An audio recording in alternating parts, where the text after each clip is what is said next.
Hey there, this is Neha from Rise and Shine, and today I'm here with chapter number 2, The Adventures of Toto, and it is written by Ruskin Bond from your book Moments. So, Adventures of Toto. तो यहाँ पे हमें लग रहा है कि कोई टोटो है, उसके एडवेंचर्स के बारे में बात की है. Obviously it is written by Ruskin Bond, तो ये बहुत ही इंटरेस्टिंग होने वाला है. So let's get started. Have you ever had a baby monkey as a पेट?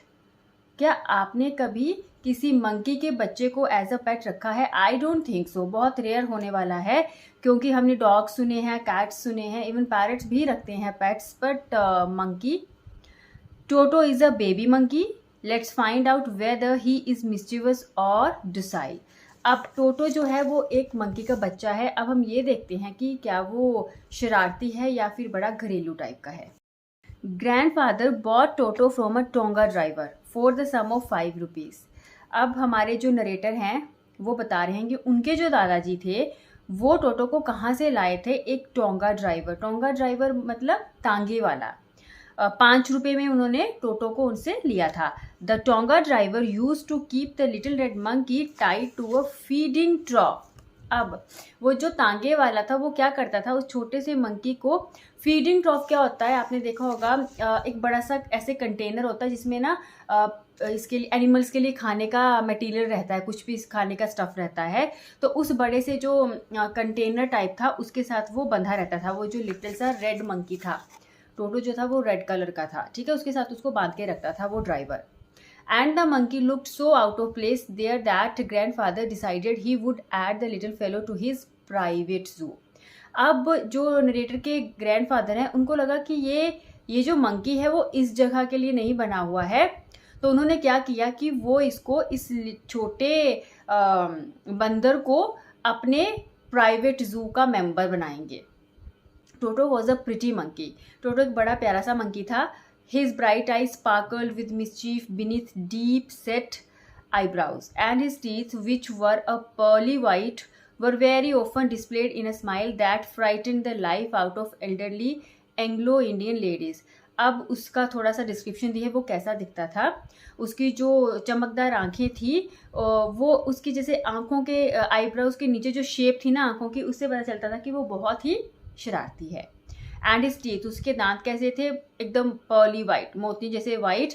और जब भी वो कभी हंसता था तो उसकी स्माइल जो थी वो डरा देती थी जो एल्डरली थोड़ी ज़्यादा एज की एंग्लो इंडियन लेडीज़ होती थी. एंग्लो इंडियन लेडीज़ जो ब्रिटिश और इंडियन दोनों होती हैं, उनको वो डरा देती थी. But his hands looked dried up as though they had been pickled in the sun for many years. लेकिन उसके हाथ ना थोड़े ड्राई से थे. कैसे थे, अब यहाँ पे लिखा था कि they had been pickled in the सन.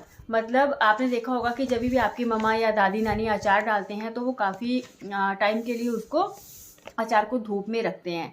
तो उसके हाथों का भी वही हाल था कि जैसे लगता था कि बहुत टाइम के लिए उनको धूप में रखा गया है, उसकी वजह से वो कुछ वैसे हो गए हैं जैसे उनकी शेप है या उनका कलर है. Yet his fingers were quick and wicked. जबकि उसकी जो फिंगर्स थी वो बड़ी तेज़ और विकेड मीन्स शरारती. And his tail while adding to his good looks, grandfather believed a tail would add to anyone's good looks. और जो उसकी पूंछ थी वो उसकी सुंदरता को और बढ़ाती थी. जो तो नरेटर ने मेंशन किया है जो उनके दादाजी थे वो बिलीव करते थे कि एक टेल जो होती है वो किसी की भी सुंदरता में और मतलब उसको और बढ़ाती है. वो apart from any animals to look more beautiful, उसकी टेल क्या करती थी, it served as a third hand. अब आपने देखा होगा मंकी जो है वो अपनी पूंछ का इस्तेमाल कहाँ करता है, वो ट्रीज पे लटक जाता है, उसका ग्रिप बड़ा सॉलिड होता है, ठीक है. तो एज अ थर्ड हैंड भी ये जो टेल है वो काम करती है. He could use it to hang from a branch, जैसे मैंने बताया पेड़ की टहनी से लटकने में हेल्प करती थी. And it was capable of scooping up any delicacy that might be out of reach of his hands. और अगर कोई खाने की चीज़ है जिसको वो अपने हाथ से नहीं अपनी तरफ कर पा रहा है तो ये अपनी पूंछ से उस चीज़ को अपनी तरफ लिफ्ट कर लेता था, खींच लेता था, ठीक है. Grandmother always first when grandfather brought home some new bird और एनिमल. तो अब बता रहे हैं, नरेटर बता रहे हैं कि जो उनकी दादी थी वो हमेशा ही थोड़ी चिढ़ जाती थी, इरिटेट हो जाती जब भी उनके दादाजी कोई नया बर्ड या एनिमल घर ले आते थे. So it was decided that टोटोज presence should be kept a secret from her until she was in a particularly good mood. तो क्या डिसाइड किया कि जो दादी हैं उनको अभी टोटो की प्रेजेंस के बारे में नहीं बताया जाएगा. कब बताएंगे? जब वो किसी अच्छे मूड में होंगी तब उनको ये चीज़ बताई जाएगी कि हमने एक बेबी मंकी को भी घर में लाया है. Grandfather and I put him away in a little closet opening into my bedroom wall where he was tied securely, or so we thought, to a peg fastened into the wall. अब कहते हैं कि मैंने और दादाजी ने क्या किया, उसको मेरे बेडरूम की दीवार में एक क्लोजेट था छोटा सा, ठीक है, वहां पे उसको सिक्योरली रखा गया. टाइड इन द सेंस कैसे? क्योंकि वहां पे उसकी जो वॉल थी उसमें पेग होता है हुक टाइप, तो उसके साथ उसको लटका दिया गया अच्छे से. उन्होंने अपने आप से बड़ा सिक्योरली उसको वहां पे रखा. A few hours later when grandfather and I came back to release Toto, we found that the walls which had been covered with some ornamental paper chosen by grandfather now stood out as naked brick and plaster. कुछ घंटों बाद जब वो देखने आया, उन्होंने सोचा कि अब उसको वहाँ से सिक्योर करते हैं, कहीं और रिप्लेस करते हैं, क्योंकि वो थोड़ी देर के लिए, वो तो टाइम बिंग उन्होंने वहाँ पर रखा था दादी से बचाने के लिए. तो उन्होंने देखा कि जो वॉल थी, जो पहले कवर थी, एक ऑर्नामेंटल पेपर आप बोलो वॉलपेपर टाइप जिससे उसको डेकोरेट किया था, वो फटा हुआ था, ठीक है. और वो पेपर किसने चूज़ किया था? ग्रैंडफादर ने. और वो फटा हुआ था और अभी उनके सामने क्या था? नेकेड ब्रिक एंड प्लास्टर, दीवार का प्लास्टर और ब्रिक्स जो थी वो सामने दिख रही थी. मतलब कि टोटो उसको फाड़ के, जो जहाँ पे इसको लटकाया गया था वहाँ तोड़फोड़ करके वहाँ से भाग चुका था. The peg in the wall had been wrenched from its socket and my school blazer which had been hanging there was in shreds. अब कहते हैं कि जो हुक था जो वॉल में लगा था वो वहाँ से उसने उसको तोड़ दिया था, ठीक है, उसको वहाँ से निकाल दिया था. और जो नरेटर हैं उनका जो स्कूल ब्लेजर था, ठीक है, उसको वो भी साथ में वहाँ पे हैंग किया हुआ था, वो टुकड़ों में था. श्रेड्स मतलब उसको उसने फाड़ फाड़ के बिल्कुल ऐसे टुकड़ों में कर दिया था. आई wandered what grand mother would say. तो नरेटर कहते हैं मुझे ये चिंता पड़ी थी कि दादी क्या बोलेगी ये सब देख के. But grandfather did not worry, he seemed pleased with टोटोज performance. कहते हैं लेकिन दादाजी को बिल्कुल टेंशन नहीं थी, वो तो टोटो की परफॉर्मेंस से बहुत खुश थे, बहुत खुश लग रहे थे. He is clever, said grandfather. Given time, I'm sure he could have tied the torn pieces of your blazer into a rope and made his escape from the window. तो वो क्या बोलते हैं कि वो बहुत चालाक है, और अगर उसको और टाइम दिया जाता, और टाइम मिलता, तो कहते हैं कि मैं आई एम प्रिटी श्योर कि वो तुम्हारा जो ब्लेजर के टुकड़े उसने फाड़े हैं उनको जोड़ के एक रस्सी बना के इस विंडो से भाग जाता. His presence in the house still a secret. उसकी प्रेजेंस घर में अभी भी एक secret. Toto was now transferred to a big cage in the servants' quarters where a number of grandfather's pets lived very sociably together. A tortoise, a pair of rabbits, a tame squirrel, and for a while my pet goat. तो कहते हैं कि टोटो को कहाँ shift किया गया? Servant quarter में, जहाँ दादाजी के जो पेट्स थे वो बड़े एक दूसरे से मिलजुल कर रहते थे. क्या कौन कौन से थे वहाँ पे? क्या क्या रहता था? अ टोटोइस था, रैबिट्स का जोड़ा था, एक स्क्विरल थी, गिलहरी थी, और कुछ टाइम के लिए माई पेट गोट, तो नरेटर की जो पेट गोट थी वो भी वहीं थी. But the monkey won't allow any of his companions to sleep at night. So grandfather who had to leave Dehradun next day to collect his pension in Saharanpur decided to take him along. लेकिन Toto बहुत शरारती था और उस रात उसने किसी भी एनिमल को सोने नहीं दिया. तो अगले दिन दादाजी जो थे वो जा रहे थे देहरादून, क्योंकि उनको सहारनपुर से अपनी पेंशन जो थी वो कलेक्ट करनी थी. इसलिए उन्होंने क्या सोचा कि अब इसको यहाँ पे तो छोड़ नहीं सकता, इसलिए उन्होंने डिसाइड किया कि वो इसको अपने साथ ही ले जाएंगे. Unfortunately I could not accompany grandfather on that trip but he told me about it afterwards. तो नरेटर कहते हैं कि अनफॉर्चुनेटली उस ट्रिप पे मैं दादाजी के साथ नहीं जा पाया, लेकिन उन्होंने मुझे इसके वहाँ पे क्या क्या हुआ वो सब बताया था बाद में. A big black canvas kit bag was provided for Toto. This with some straw at the bottom became his new abode. अब क्या किया गया? एक बड़ा सा कैनवस किट बैग टाइप, ठीक है, उसके लिए अरेंज किया गया और बॉटम में स्ट्रॉज वगैरह रखी गई और यही उसका नया घर था. अबॉड मीन्स घर था, ठीक है. When the bag was closed, there was no escape. Toto could not get his hands through the opening and the canvas was too strong for him to bite his way through. अब जैसे bag को बंद कर दिया गया तो वहाँ पे कोई भी रास्ता नहीं था बाहर निकलने का, ना तो टोटो अपनी हैंड्स को बाहर निकाल सकता था, और कैनवस जो था वो मतलब वो इतना स्ट्रॉन्ग मटेरियल था ना उसका कि वो उसको अपने दांतों से भी उसको काट नहीं पाया. His efforts to get out only had the effect of making the bag roll about the floor or occasionally jump into the air. An exhibition that attracted a curious crowd of onlookers on the Dehradun railway platform. अब क्या हुआ कि अब वो bag रखा हुआ है, आप इमेजिन करो रेलवे स्टेशन पर प्लेटफॉर्म पे अब वो बैग रखा हुआ है जिसमें टोटो है. अब वो कोशिश कर रहा है बाहर निकलने की, लेकिन वो नहीं निकल पा रहा है. तो क्या हो रहा है, जैसे कई बार वो बैग खुद ही उछल रहा है ऊपर का, कई बार वो आगे की ओर बढ़ रहा है. तो जो लोग वहाँ बैठे हुए वो उसको बड़े क्यूरियसली देख रहे हैं, अरे इस बैग ये क्या हो रहा है, ये कभी उछलता है, कभी ये आगे बढ़ता है. तो जो भी क्राउड वहाँ थी उनके लिए ये एग्जीबिशन टाइप था, वो सभी बड़े मतलब उससे क्यूरियसली देख रहे थे कि आखिर इसमें है क्या. टोटो remained in the bag as far as Saharanpur, but while grandfather was producing his ticket at the railway turnstile, Toto suddenly poked his head out of the bag and gave the ticket collector a wide grin. अब सहारनपुर तक तो वो था, मतलब ठीक रहा, वो bag में रहा. लेकिन जब वो टिकट ले रहे थे railway at the railway turnstile, turnstile एक गेट होता है, एक बड़ा स्ट्रॉन्ग सा, जिसमें क्या होता है जैसे आप चेकिंग होती है ना, एक टाइम पे एक ही आदमी वहाँ पे एंट्री कर सकता है. ठीक है, तो वो टिकट की कलेक्शन चल रही थी वहीं पे.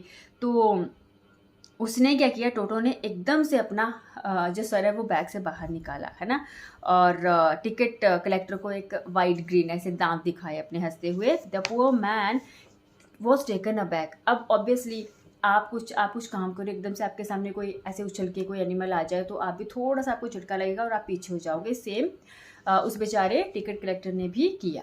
But with great presence of mind and much to grandfather's annoyance, he said, "Sir, you have a dog with you. You'll have to pay for it accordingly."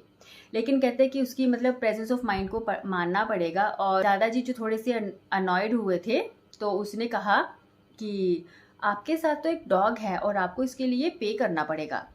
In vain did grandfather take Toto out of the bag. In vain did he try to prove that a monkey did not qualify as a dog, even as a Toto was classified a dog by the ticket collector, and 3 rupees was the sum handed over his fare. अब कहता है कि दादाजी ने बेकार में try किया कि ये प्रूव करने के लिए कि टोटो जो था वो एक डॉग नहीं था. ठीक है, मतलब दादाजी ने ये सोचा कि मैं इसके लिए 3 रुपये क्यों दूं. तो उन्होंने अपनी पूरी कोशिश कर ली, कन्विंस करने की कोशिश की टिकट कलेक्टर को कि भाई ये डॉग नहीं है, ना ही ये क्वाड है. क्वाड्रप्ट एनिमल्स होते हैं जो जिनके 4 पैर होते हैं. तो उन्होंने सारे लॉजिक्स दिए कि मंकी को आप एज अ डॉग क्वालिफाई मत करो और इसकी कोई टिकट नहीं लगेगी. लेकिन टिकट चेकर था वो तो कुछ भी सुनने को रेडी नहीं था और वो अपनी बात पे अडिग रहा और उसने टोटो के 3 रुपये चार्ज करने ही थे. तो उसने बोला ये होंगे ही होंगे. Then grandfather just to get his own bag took from his pocket our pet tortoise and said, What must I pay for this since you charge for all animals? अब दादाजी जो कि चिढ़ गए थे, टिकट चेकर जो था वो उनकी सुन ही नहीं रहा था. तो उन्होंने क्या किया, अपनी जेब में से टॉर्टॉइज, छोटा सा टॉर्टॉइज जिसको वो साथ लेके गए थे, वो निकाला और बोला कि ठीक है, अगर आप सभी एनिमल्स के लिए चार्ज करते हो, जस्ट उन्होंने मतलब अपना बदला लेने के लिए या उसको ह्यूमिलेट करने के लिए बोला, तो मेरे पास ये टॉर्टॉइज भी है, बताओ इसका क्या लोगे आप. The ticket collector looked closely at the tortoise, prodded it with his forefinger, gave grandfather a pleased hand, triumphed look and said, "No charge. It is not a dog." अब टिकट कलेक्टर ने क्या किया, उसको बड़ा से नज़दीक से देखा, ऐसे पुश किया अपनी फिंगर से और उसने बोला, हंसते हुए उसने मतलब एक बड़ी विजयी स्माइल के साथ हंसते हुए दादाजी को बोला कि नहीं इसके लिए कोई चार्ज नहीं, क्योंकि ये कोई डॉग नहीं है. तो दादाजी ने अपनी तो पूरी कोशिश कर ली कि वो टोटो को एक्स्ट्रा पैसे ना देने पड़े, लेकिन टिकट चेकर जो था वो भी बहुत तेज़ था और दादाजी ने कोशिश की टोटो इसके माध्यम से उसको थोड़ा सा टॉन्टिंग करने की, लेकिन वो बड़ा अपनी बात पे सही था. उसने मतलब बोल दिया कि नहीं ये तो डॉग नहीं है और मंकी को उसने एज अ डॉग कंसीडर किया और उसका 3 रुपये चार्ज भी किया. When Toto was finally accepted by grandmother, he was given a comfortable home in the stable. Where he had for a companion the family donkey Nana. अब जब टोटो को ग्रैंड मदर ने एक्सेप्ट कर लिया, अब कोई चांस देके, जिस दिन ग्रैंड मदर का मूड अच्छा था तो उन्होंने बताया होगा, तो दादी ने उसको अपना लिया और उसको स्टेबल होता है जहाँ पे आपके हॉर्सेस डोंकी वगैरह रहते हैं, ठीक है, तो वहाँ पे उसको एक कंफर्टेबल स्टे दिया गया उनकी, और उसका कंपेनियन कौन थी वहाँ पे, उनकी फैमिली डोंकी थी नाना। On Toto's first night in the stable, grandfather paid him a visit to see if he was comfortable. तो जब टोटो उसके साथ, उसका मतलब पहला दिन था, रात हुई, तो दादाजी देखने गए कि वो वहाँ पे वो कंफर्टेबल है कि नहीं। To he surprise he found Nana without apparent cause pulling at her halter and trying to keep her head as far as possible from a bundle of hay। अब गए तो दादाजी देखने टोटो को थे, लेकिन उन्होंने देखा कि नाना अजीब सा बिहेव कर रही थी। तो वो क्या कर रही थी, हॉल्टर होता है एक, आप पिक्चर में देख पा रहे होंगे, जैसे वो हॉर्सेस वगैरह पे लगाया होता है, जिसको पकड़ के फिर हम उनको लेके चलते हैं, ठीक है। तो वो क्या कर रही थी कि वो अपने ऐसे होल्डर को खींच रही है और अपना जो सर है वो बंडल ऑफ hay, जो घास फूस का ढेर है, उसे दूर रखने की कोशिश कर रही है। Grandfather gave Nana a slap across her haunches and she jerked back, dragging Toto with her. तो ग्रैंडफादर ने क्या किया, उन्होंने उसकी बैक पे ऐसे उसको स्लैप किया, तो वो ऐसे थोड़ी सी पुश बैक हुई और उसने वो टोटो को ड्रैग करती हुई अपने साथ लाई। He has fastened on to her long ears with his sharp little teeth. अब टोटो ने उसको भी तंग करना शुरू किया था अपने शार्प टीथ से। वो उसके कानों के, मतलब कानों को कहीं बाइट कर रहा था, कहीं भी उसको तंग कर रहा था, मतलब बुरी तरह उसका भी उसने ना जीना हराम किया हुआ था। टोटो और नाना नेवर बिकेम फ्रेंड्स, और टोटो और नाना कभी दोस्त नहीं बने। A great treat for Toto during cold winter evenings was the large ball of warm water given him by grandmother for his bath. He would cunningly test the temperature with his hand, then gradually step into the bath, first one foot, then the other, as he had seen me doing, until he was into the water up to his neck. अब कहता कि सबसे बड़ी जो treat होती थी टोटो की क्या होती थी, सर्दियों में इवनिंग में जब उसको दादी एक बड़े से बॉल में गर्म पानी देती थी नहाने के लिए, तो वो क्या करता था, कनिंगली वेरी स्मार्टली, वो पहले पानी का टेम्परेचर चेक करता था, पहले उसके हाथ से, फिर ग्रेजुअली वो धीरे धीरे एक पाँव उसमें रखता था पानी में, ठीक है, फिर दूसरा, जैसा कि नरेटर कहते हैं उसने मुझे करते हुए देखा था, जैसा बचपन में मैं किया करता था, अनटिल, और जब तक फिर जैसे उसको हो जाता था कि अभी टेम्परेचर सही है, तो आराम से बीच में पानी के आराम से अपने बैठ जाता था। Once comfortable he would take the soap in his hands और फीट। जब वो कंफर्टेबल हो जाता था तो साबुन को अपने हाथों पे, पैरों पे लगाता था और पूरे शरीर पे लगाता था, and rub himself all over. When the water became cold he would get out and run as quickly as he could to the kitchen fire in order to dry himself. और जैसे ही पानी ठंडा होता था फटाफट से वो भागता था, जितनी तेजी से भाग सकता था, और कहाँ जाता था, किचन फायर, किचन में जहाँ पे फायर जलाई होती थी अपने आप को सुखाने के लिए। One laughed at him during this performance, Toto's feeling would be hurt and he would refuse to go on with his bath. अगर इस तरह से करते हुए कोई उस पर हंस देता था तो उसको अच्छा नहीं लगता था और फिर वो नहाने के लिए मना कर देता था। One day toto nearly succeeded in boiling himself live. अब शरारती तो वो बहुत था, तो एक दिन उसने क्या किया, मतलब लगभग वो अपने आप को जिंदा ही बॉयल करने वाला था। अब देखते हैं क्या हुआ होगा। A large kitchen kettle had been left on the fire to boil for tea and Toto finding himself with nothing better to do decided to remove the lid. अब क्या हुआ कि किचन में बड़ी सी किचन केटल थी जिसमें चाय के लिए पानी बॉयल हो रहा था, और टोटो जिसके पास मतलब और कुछ करने को नहीं था, तो उसको लगा कि वो जो करने वाला है वो सबसे बेटर है, मतलब वो इतना शरारती था, उसको कुछ ना कुछ करना होता था हर वक्त। उसने क्या किया, उसने उस केटल की लिड थी, ढक्कन को हटा दी। Finding the water just warm enough for a bath, उसने इसे टच किया तो उसको पानी लगा कि नहाने के लिए बिल्कुल ठीक है अभी। ही गॉट इन, वो उसमें घुस गया, with his head sticking out from the open kettle, और अपना जो सर है वो केटल से बाहर निकाला हुआ है। This was just fine for a while, कुछ देर तक के लिए तो ठीक था, until the water began to boil, जब तक कि पानी बॉयल होना शुरू नहीं हुआ तब तक तो ठीक था। Toto then raised himself a little, but finding it cold outside. अब वो जैसा पानी से ऐसे खड़ा हो रहा है, नीचे से पानी बॉईल हो रहा है, उसको गर्म लग रहा है, ऐसे बाहर निकलता है तो बाहर उसको ठंड लगती है, फिर वो नीचे बैठ जाता है, sat down again, he continued hopping up and down for some time. तो इस तरह उछल कूद निकल रहा है, बैठ रहा है, निकल रहा है, ऐसा करता करता उसको कुछ टाइम हो गया, until grand mother arrived and hold him half boiled out of the kettle. Luckily दादी आ जाती हैं वहाँ पे, उसको ऐसे खींचती हैं, पुल हिम आउट। आधा तो वो बॉईल हो चुका होता है बट बच जाता है, अगर दादी टाइम से नहीं आती तो वो पूरा खुद को बॉईल कर लेता। If there's a part of the brain specially devoted to mischief, that part was largely developed in Toto. He was always tearing things to pieces. Whenever one of my aunts come near me, he made every effort to get hold of her dress and tear a hole in it. कहते हैं अब उसकी शरारतों को कैसे narrator बता रहे हैं कि अगर मतलब ऐसे होता कि कोई बोलते कि कितना पार्ट ऑफ दिमाग का शरारती है, तो जो मतलब जो भी हमारे दिमाग का हिस्सा जिसमें शरारतें भरी होती, टोटो के पास वो बहुत ज़्यादा दिमाग था, ठीक है। वो क्या करता था, हर चीज़ को टुकड़ों में बांट देता था। पहली बात तो जब भी कहता मेरी कोई भी आंटी घर पे आती थी, ठीक है, उनके रिलेटिव्स घर पे आते थे, तो उनकी जो भी आंटी आती थी वो क्या करता था, मतलब उनकी ड्रेस पकड़ लेता था और मतलब उस ड्रेस में होल करके ही छोड़ता था। One day at lunch time a large dish of pulao stood in the centre of the dining table. We enter the room to find Toto stuffing himself with rice. एक बार लंच टाइम था, कहता बहुत बड़े बर्तन में पुलाव रखा हुआ था डाइनिंग टेबल पे, और जैसे हम रूम में एंटर किए हुए हमने देखा टोटो ने खुद को पूरा चावल से स्टफ किया हुआ बर्तन में घुसा हुआ है। माई ग्रैंड मदर स्क्रीम्ड, बोलती दादी चिल्लाई, and Toto threw a plate at her. Toto ने उसके दादी के ऊपर उनके ऊपर एक प्लेट फेंक दी। One of my aunts rushed forward, कहता मेरी एक आंट जो थी वो आगे की ओर भागी, and received a glass of water in the face. उनको एक ग्लास ऑफ वाटर उसने फेस पे दे मारा। When grandfather arrived, Toto picked up the dish of plow and made his exit through a window. कहते जब दादाजी आए तो उसने क्या किया, जिसमें पुलाव डाला हुआ था बर्तन उठाया वो और विंडो से बाहर चला गया।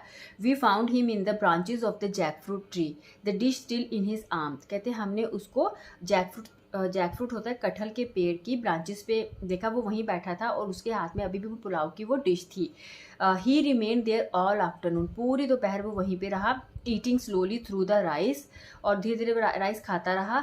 Determined on finishing every grain, मतलब उसने ये तय किया होता कि वो पूरा ख़त्म करके ही छोड़ेगा। And then, in order to spite grandmother who had screamed at him, he threw the dish down from the tree and chattered with delight when it broke into 100 pieces. अब क्योंकि दादी उस पर चिल्लाई थी और इस चीज़ का बदला लेने के लिए उसने क्या किया, उसने जो पुलाव वाला बर्तन था वो पेड़ से नीचे फेंका, और जैसे उसके कितने सारे टुकड़े टुकड़े टुकड़े हो गए ना, तो वो खुशी से चैटर्ड ऐसे आवाज़ें निकालने लग पड़ा, बहुत खुश हुआ। Obviously Toto was not the sort of pet we could keep for long. अब टोटो जो था समझ में आ गया था सबको कि ये ऐसे वो वाले पेट्स में से नहीं है जिसको हम लंबे समय तक अपने घर पे रख सके। इवन ग्रैंडफादर रियलाइज्ड दैट, दादाजी को भी ये समझ में आ चुका था। We were not well to do and could not afford and frequent loss of dishes, clothes, curtains and wallpaper. कहता हम इतने भी अमीर नहीं थे कि हम हर मतलब डिशेज तोड़ता था, वो क्लोथ्स फाड़ता था, कर्टन्स को फाड़ देता था, वॉलपेपर फाड़ देता था, तो इतना सारा नुकसान कौन टॉलरेट करेगा ना, अफोर्ड ही नहीं कर सकते थे। सो grand father found the tonga driver, दादाजी फिर से उस तांगे वाले के पास जाते हैं और टोटो को फिर से बेच देते हैं फॉर ओनली 3 रुपीज़। ठीक है, 5 का लिया था लेकिन 3 का उसको बेच देते हैं वो। ठीक है, वापस क्या होता है, मतलब वही था कि एक मंकी को एज अ पेट रखना it's not a piece of cake, really difficult है, क्योंकि टोटो तो बहुत ही मिस्चीवस था, इतना नुकसान करता था। तो फाइनली उसको तांगे वाले को वापस भेज दिया जाता है। So this is all about our story. I hope you liked the story. और आप बच्चे भी थोड़े बहुत टोटो के जैसे ही शरारती होते हैं, लेकिन हाँ, कभी किसी को ऐसे मानना नहीं चाहिए, किसी को चोट नहीं लगानी चाहिए। And that is it. Now I see you in the next video with the difficult words and meanings. Till then, study well and happy learning.